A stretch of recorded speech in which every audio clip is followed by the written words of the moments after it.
hermanos de la Iglesia Bíblica Maranga y amigos que nos sintonizan. Ya estamos listos para abrir la palabra de Dios y concluir esta breve serie que tenemos sobre el libro de Job.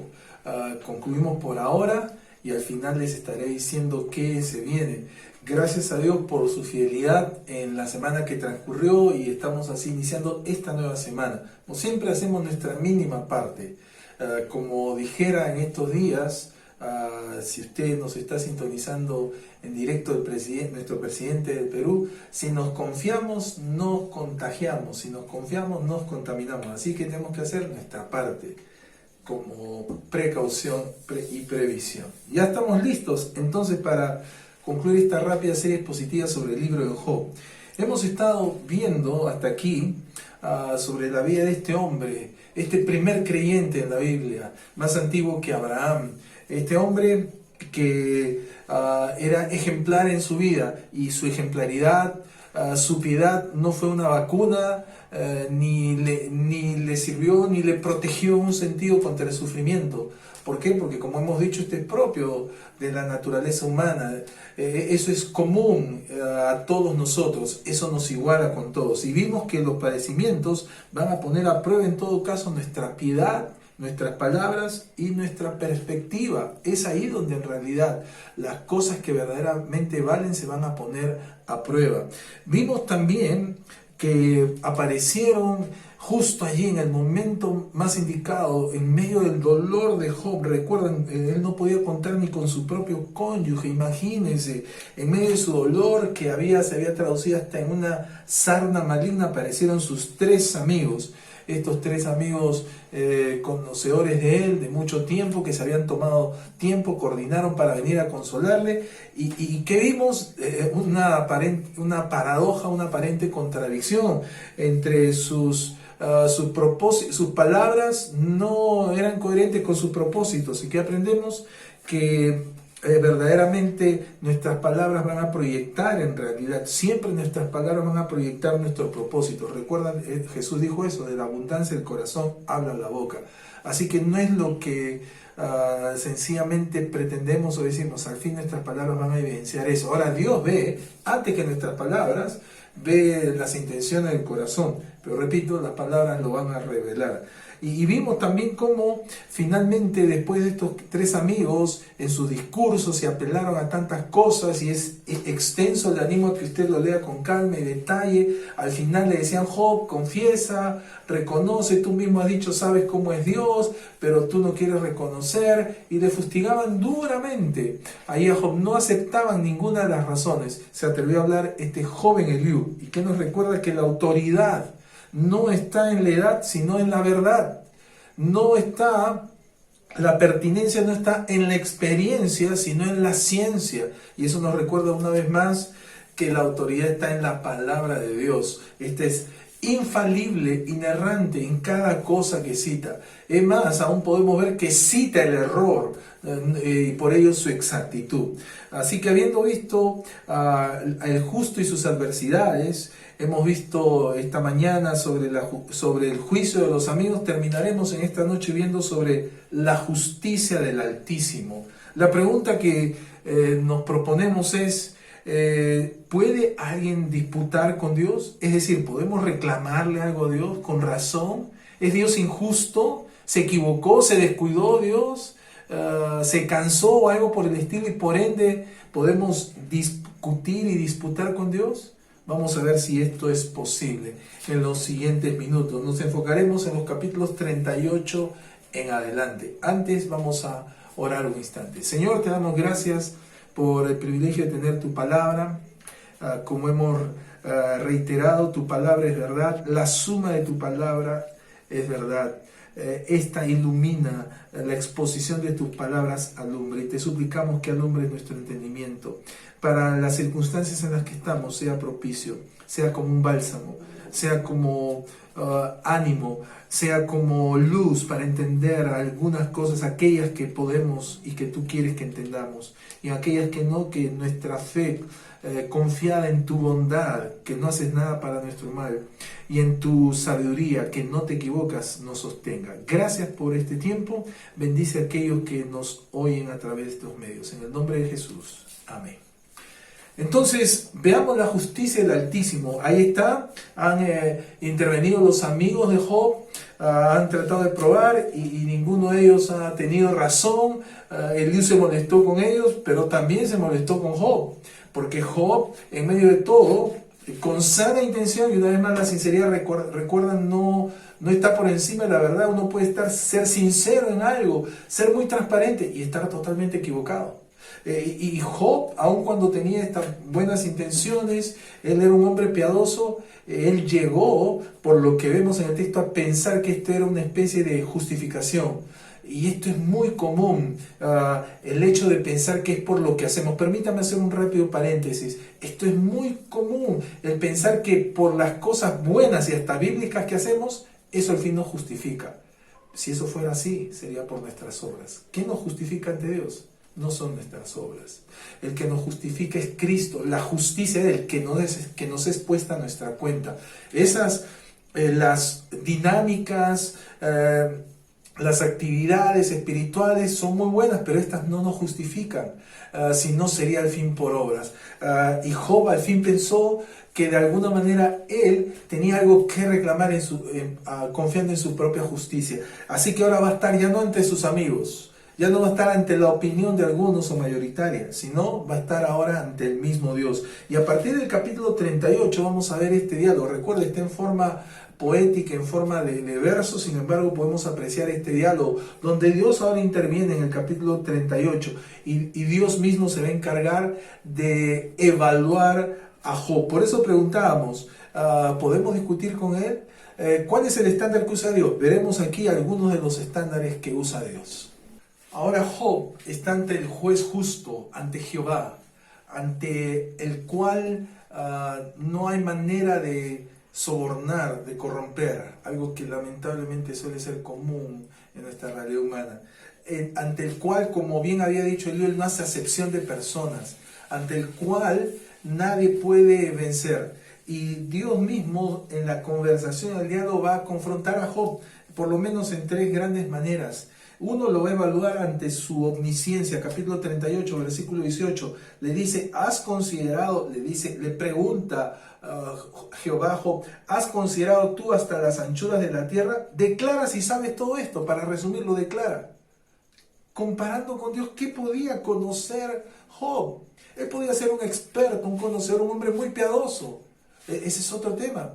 ¿Cómo no? Pero en el mejor de los casos, su campo era en uno solo, pero él no podía conocer todo. Una de las cosas, como hemos señalado anteriormente en algún momento, es que el ámbito de autoridad, en el mejor de los casos, es en un determinado campo, en un limitado campo, que no nos da ninguna autoridad en otro. Y muchas veces vemos a profesionales de una determinada área queriendo hablar, pontificar en otras áreas de la vida, donde no hay tal autoridad. Peor aún, en campos donde no tienen ningún viso de autoridad de la humanidad. Así que él lo cuestiona, le dice a Job, declara si sabes todo esto, varias veces, hasta 3 veces, 39.1, 39.2, en el capítulo 38, versículo 36, le va a decir, ¿quién puso la sabiduría en el corazón? O sea, lo primero que va a evaluar, lo va a confrontar a Job, es contra la sabiduría de Dios. Ahora, recuérdese que Él es omnisciente, Él todo lo sabe, es inmenso, infinito su conocimiento. Así que, ¿cómo es posible que con nuestro limitado, muy limitado conocimiento querramos confrontar a Dios? Ni siquiera somos capaces de entender nuestra propia realidad. ¿Ha notado?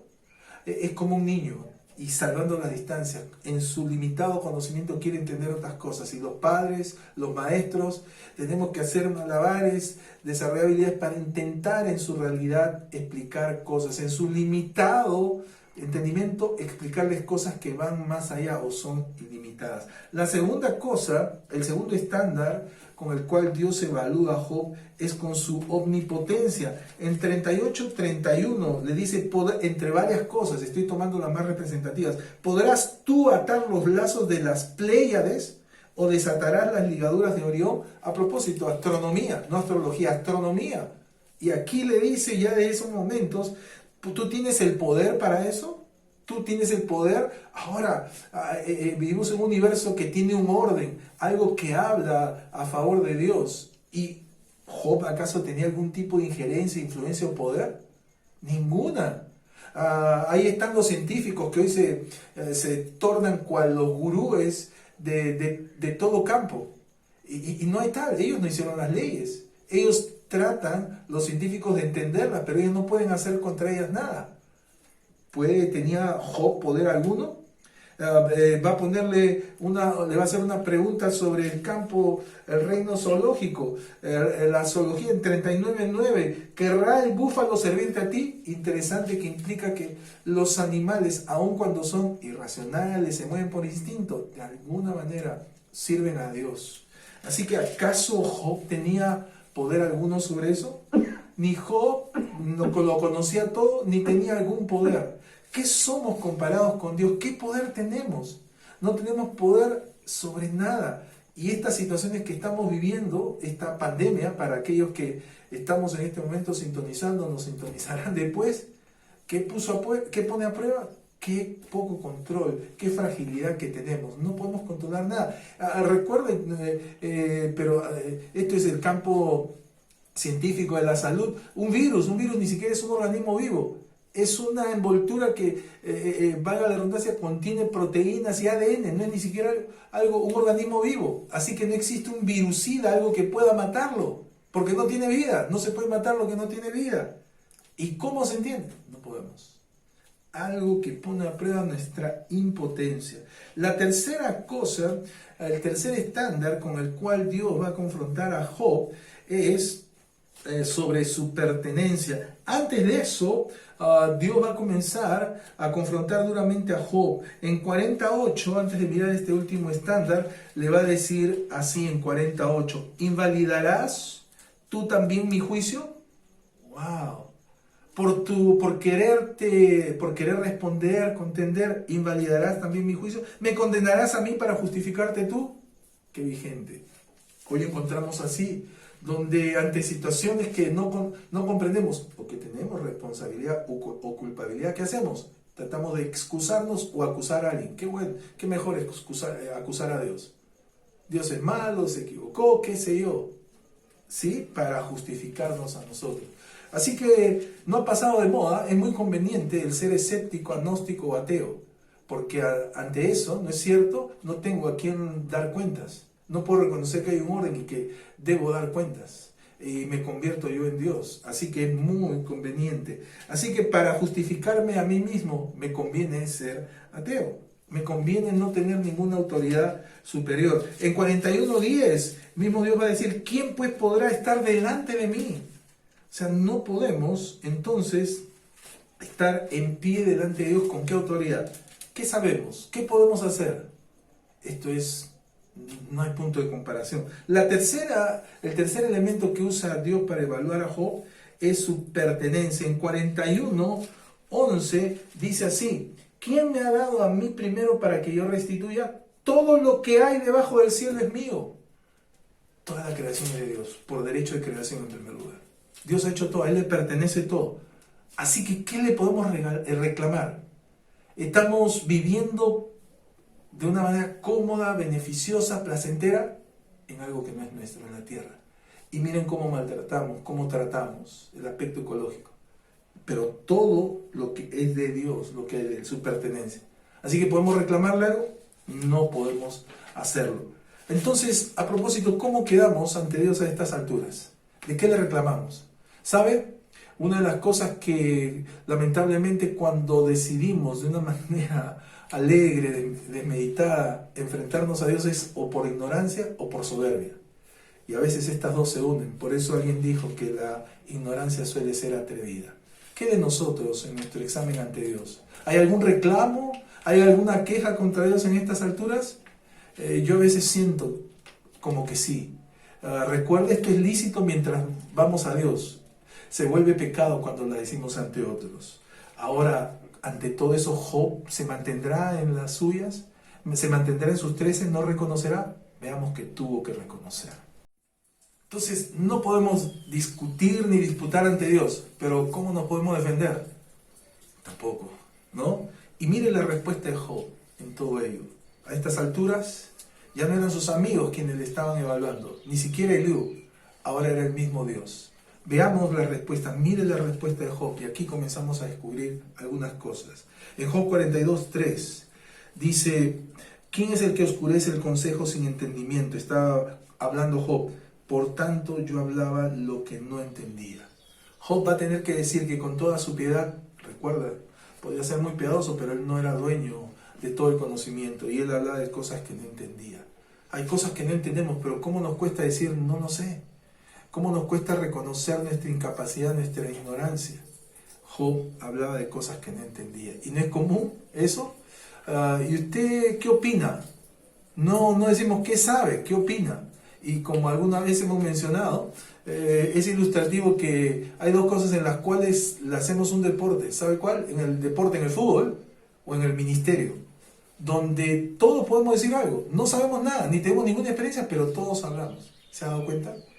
Así es, lo que no entendemos. Y Job va a tener que reconocer en 42:4: oye, te ruego y hablaré, te preguntaré y tú me enseñarás. Si entonces reconozco ante la omnisciencia de Dios, ante la omnipotencia, debo reconocer entonces mi incapacidad y debo decir: yo te preguntaré y tú me enseñarás.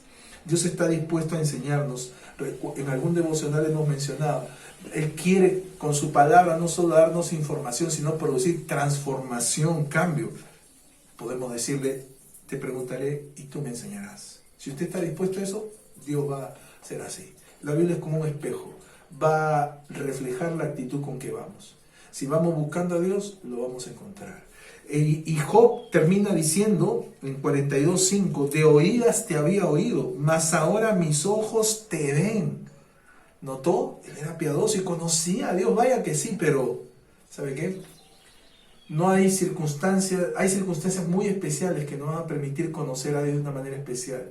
Dios se ha revelado a través de su palabra, un libro, no cabe duda, no conocemos más a Dios que su palabra, pero su palabra se va a encarnar, va a hallar un sentido cuando pasamos por ciertas circunstancias, y la aflicción es una de ellas, no cabe duda. Por eso en Eclesiastés dice: mejor es ir a la casa de luto que a la casa de fiesta, ciertamente. Así que alguien dijo que Dios pareciera que en medio de la felicidad susurrara, en medio de la tranquilidad susurrara, pero como que gritar en medio de la adversidad. Y no es cierto, o en medio de las dificultades y los problemas, qué clarito comenzamos a escuchar a Dios. Es que ya no hay nada que nos distraiga. Ahora nuestro enfoque es ante la carencia de respuestas: Señor, háblame. Te preguntaré y tú me responderás. Así que ahí está Job, reconociendo su incapacidad, su falta de entendimiento. Dios también, aquí miren lo que dice Dios mismo, ¿qué hizo? Capítulo 42, versículo 9, y dice allí que Jehová aceptó la oración de Job. ¿Por qué hace énfasis en esto de la oración de Job? Obviamente esta oración tenía que ver con el propósito de esta. Dice en versículo 10, cuando él hubo orado por sus amigos. Al parecer los amigos contribuyeron al dolor, a la incomprensión. Él pidió compasión de ellos y al parecer dejó en Job cierta incomodidad, tanto que él tuvo que orar por ellos. Una de las cosas que más nos pone a prueba en medio del dolor, del sufrimiento, cuando hay esta incomprensión, es orar por aquellos que manifiestan dicha incomprensión. Pero eso va a implicar que, una vez más, lo que demandamos es lo que estamos dando. Demandamos compasión, tenemos que darla. Sí, así que él hubo orado por sus amigos. Eso implicó decir: Señor, no es contra mí, es contra ti.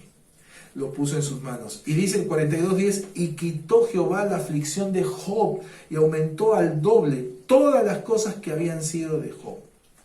Quitó Dios la aflicción, Jehová la aflicción. Ahora, perdón, ¿la aflicción no había venido del diablo? No era que el diablo... Pero ¿es el diablo o Dios?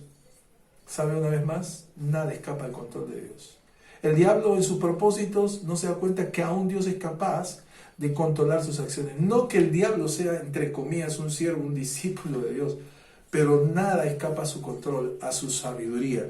Y es Dios, obviamente, que aún pudo usar a Satanás. Es algo terrible, suena muy duro. Otro día hablaremos más de esto.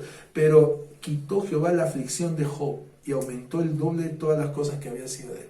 En otras palabras, ¿de qué quedó deudor Dios?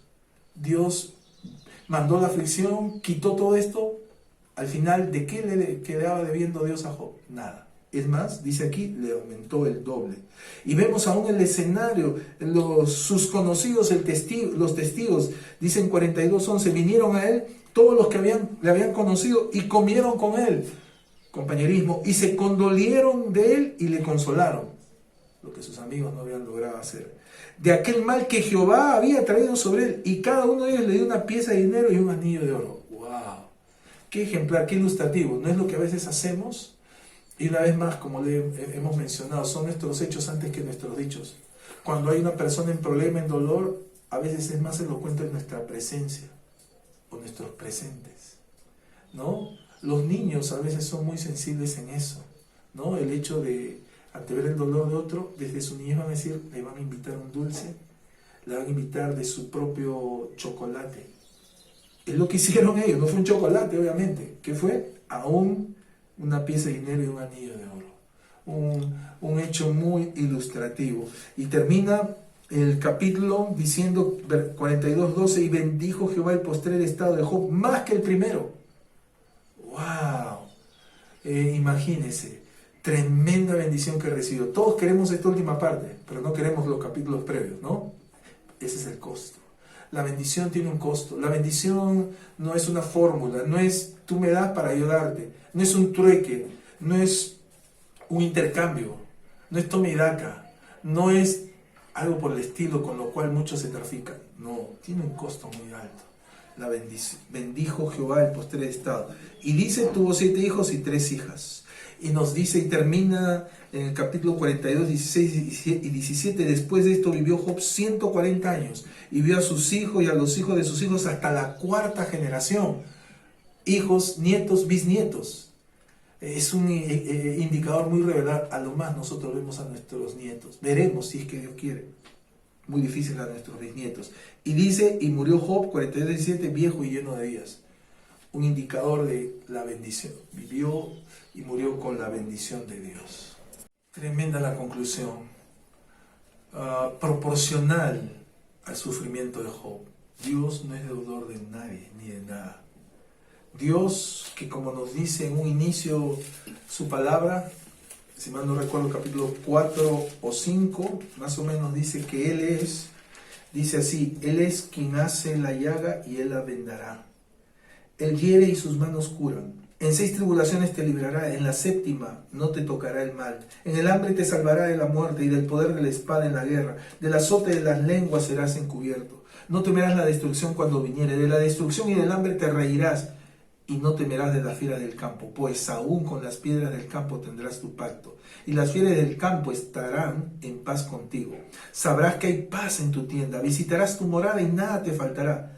Asimismo echarás de ver que tu descendencia es mucha, y tu prole como la hierba de la tierra. Vendrás en la vejez a la sepultura como la gavilla el trigo que se recoge a su tiempo. Lo había anticipado aquí, se había anticipado, y así fue. Un costo muy alto. ¿Cómo conocemos a un santo, a un siervo de Dios? No lo conocemos en un salón de clases. ¿Sabe cuándo lo vamos a conocer? En medio del sufrimiento. Y no es que no sufra, sino en medio del sufrimiento. Y aquí dice esta porción que leo del capítulo 5, el versículo que omití adrede, dice en 5:17, he aquí, bienaventurado es el hombre a quien Dios castiga. Por tanto, no menosprecies la corrección del Todopoderoso. El libro de Job tiene muchísimas características. Una de las características, ¿sabe cuál es? Es el libro que más preguntas tiene en la Biblia. Centenares. Varios centenares. ¿Por qué? Porque ante el sufrimiento, ante la adversidad inmediata, ¿qué hacemos? Cuestionamos, preguntamos. ¿Y sabe qué? La pregunta, ¿y por qué sufren los justos, los santos como Job? Esa pregunta no se responde, no es respondida. ¿Por qué? Porque probablemente no lo entenderíamos. Porque probablemente quitaría la expectativa del enfoque de Dios. ¿Sabe que uno de los peores momentos que puede haber en la vida de una persona, aún de un creyente, ¿sabe cuál es? El momento cuando sentimos que lo tenemos todo, que no nos falta nada, que qué bien que estamos, porque en ese momento implícitamente estamos diciendo, Dios, ya no te necesito. Y por eso Dios va a tener que permitir o producir ciertas circunstancias donde volvamos a depender de Él. Esta es una de ellas, no cabe duda. Y sin embargo, hay algunos que todavía no. Hay algunos que, teniendo hoy más que nunca un tiempo que probablemente no se vuelva a tener, no lo están justamente dedicando a eso. Así que de oídas te había oído, mas ahora mis ojos te ven. El sufrimiento no es algo grato, no es algo fácil, pero es algo muy eficaz. Es una maestra muy buena, muy bueno el sufrimiento, pero tiene un costo muy alto. Pero sus réditos, mire, ahí está Dios que la usa, ¿para qué? Para bendecir aún el doble. Al culminar esta serie, nos encontramos viviendo situaciones que lindan mucho con el sufrimiento, aún con la muerte. Pero esta no es una excepción. Dios sigue siendo Dios, está en su trono. No estoy en crisis, como decíamos en una de estas mañanas en el devoción, no estoy en crisis, estoy en Cristo. ¿Puede usted tener esa seguridad? Que aún le permite pasar a través del sufrimiento. Una de las opciones es, nos priva del sufrimiento. Dios, en su sabiduría, en su bondad, en su omnisciencia, puede ser, o nos preserva, nos fortalece en medio del sufrimiento. Ambas son milagrosas. El tema que hace la diferencia si estamos y tenemos una relación con Dios. De oídas te había oído, mas ahora mis ojos te ven. ¿Puede usted decir eso? Es nuestra oración que sí. Señor, gracias te damos por el testimonio de tu palabra, que nos anima que el mismo Dios que puede herirnos y usar tantos medios para eso, es la misma mano que cura la herida. Y sabemos que como tus hijos, por medio de la fe en Cristo, nada ni nadie nos puede separar de ti. Y Señor, tenemos que recordarlo, tenemos que volver a aprenderlo, tenemos que mejorar nuestro entendimiento. No entendemos nada, no sabemos nada, tenemos que preguntarte con toda humildad y que tú nos respondas. No es por nuestros méritos, no hay mérito alguno en nosotros. Gracias por tu bondad, por tu trato paternal con nosotros. En el nombre de Jesús. Amén. Al culminar esta serie, quiero decirle 3 cosas. Estamos en los días llamados de Semana Santa y vamos a hacer algunas modificaciones especiales. Para el tiempo devocional vamos a tener tan solamente 2 días de devocional, martes y miércoles, para que el lunes se pueda poner al día de los videos del domingo. Segundo, vamos a tener noches especiales de jueves a sábado, jueves, viernes y sábado. ¿Sí? Repito, devocionales martes y miércoles, noches especiales jueves, viernes y sábado. Y el domingo de resurrección, tendremos un mensaje también especial. Estés atento, estés en contacto con nuestro canal de YouTube, nuestro Facebook de la iglesia, para los detalles. Muy buenas noches, que el Señor les bendiga. Una feliz semana.